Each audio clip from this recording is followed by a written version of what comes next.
Assalamualaikum warahmatullahi wabarakatuh. Waalaikumsalam warahmatullahi taala wabarakatuh. Alhamdulillahirabbil alamin wassalatu wassalamu ala asyrofil anbiya'i wal mursalin sayyidina Muhammadin wa ala alihi washabihi ajmain. Yang terhormat Bapak Dr. Lukman Hakim Saifuddin, Menteri Agama 2014-2019. Semoga selamat kembali ke Jakarta Bapak. Beliau role model saya, pemimpin yang rendah hati dan memberikan salah satu pelopor dan bahkan penemu moderasi beragama. Luar biasa, saya merupakan kehormatan bisa berbagi forum dengan beliau. Yang terhormat tadi Profesor Imam Tolha, pendiri Akpai dan juga Ketum Akpai sekarang Pak Dr. Mahnan Marbawi, dan tentu saja ibu-ibu aktivis, pegiat, pengurus, anggota, simpatisan Akpai yang jelita. Setuju ya Pak, jelita ya Pak ya? Amin. Jelang 50 tahun. Atau Lolita yang lolos 50 tahun. Tapi luar biasa, semangat yang luar biasa, saya apresiasi luar biasa. Acara ini tentu tidak akan berhasil tanpa apresiasi, tanpa kontribusi dari ibu-ibu semua. Kalau kita lihat dari tadi pagi, semua pemeran utamanya perempuan semua. MC, Koriah tadi, dan lain sebagainya, dan itu belum dihitung yang di belakang. Juga pada bapak-bapak, pengurus, anggota, simpatisan Akpai yang ganteng, ya, gayanya sok anteng gitu. Luar biasa, saya merupakan satu kehormatan bagi saya hadir di sini, ikut menyaksikan ya, Pak Ketum, Pak Dr. Mahnan Marbawi memberikan dorongan saya untuk hadir, untuk menyaksikan sendiri seberapa besar Akpai, seberapa signifikan, seberapa luar biasa energi yang ditampilkan oleh Bapak Ibu semua di acara sebesar ini di Padang, Sumatera Barat. Ya. Luar biasa Bapak Ibu, saya merasakan energi yang besar, energi yang sangat positif. Saya mungkin hanya ingin menyampaikan dua hal saja. Tadi sudah disampaikan oleh Bapak Menteri Agama, Pak Lukman Hakim Saifuddin. Saya hanya menyampaikan dua hal saja. Tiga hal lah. Yang pertama, kita patut bersyukur ya sebagai pendidik agama Islam. Ya, Bapak Ibu ini sebagai pendidik, guru pendidikan agama Islam. Ini guru posisi yang sangat multi talenta sebenarnya.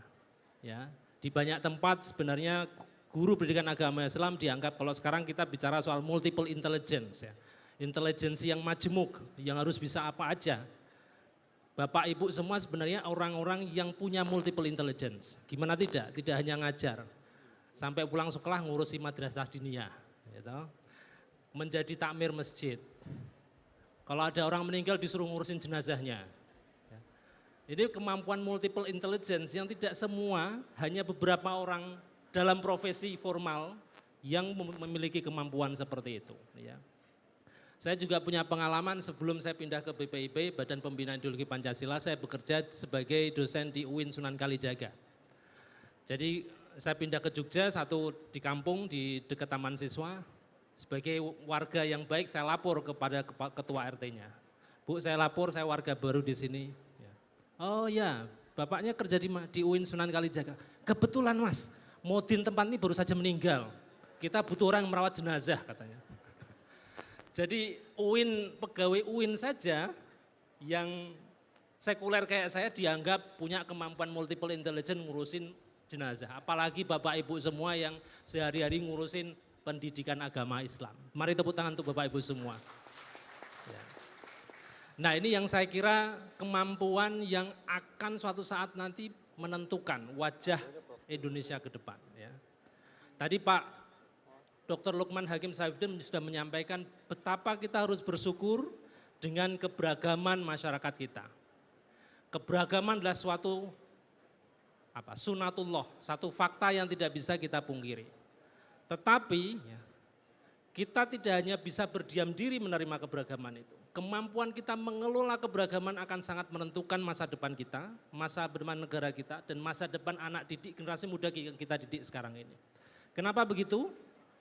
Dalam tradisi ilmu yang meneliti soal kerentanan negara. Jadi ada satu lembaga studi yang meneliti soal fragile state, ya, negara yang rapuh, negara yang nggak mampu memfungsikan dirinya.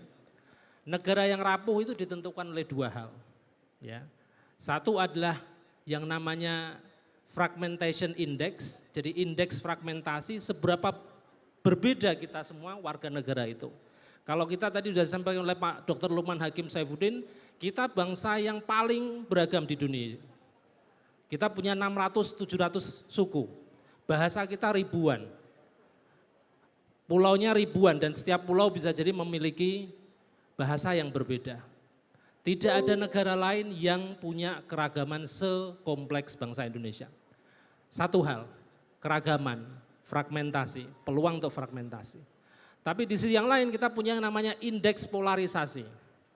Kita tahu sudah beragam, kita sudah tahu kita ada batas-batasnya.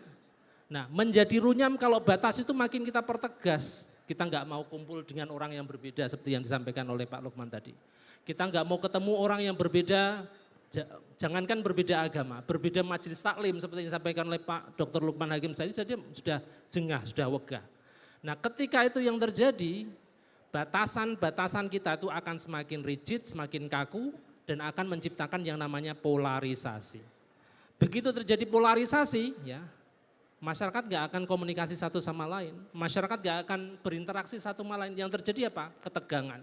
Nah, ketegangan kalau tidak di-manage dengan baik, akan menciptakan yang namanya disintegrasi, kerusuhan sosial, anarki sosial. Nah, peran Bapak Ibu semua yang tadi saya sebut sebagai multiple intelligence, yang bisa bergerak melintasi batas, yang bisa ngurusi jenazahnya nggak penting itu Muhammadiyah, NU, Al-Khairat, Al-Wasliyah, tapi semua diurusin, itu peran yang sangat signifikan membuat lintas batas itu memungkinkan. Membuat batas-batas itu menjadi kabur. Membuat integrasi sosial itu menjadi luar biasa bisa dipraktekkan. Nah itu satu. Jadi kalau kita bicara soal keragaman, kita tidak boleh berdiam diri. Kita tidak boleh hanya ini bersyukur. Kita perlu tindakan nyata agar tidak terjadi namanya polarisasi, agar tidak terjadi kebekuan, agar tidak jadi kebuntuan.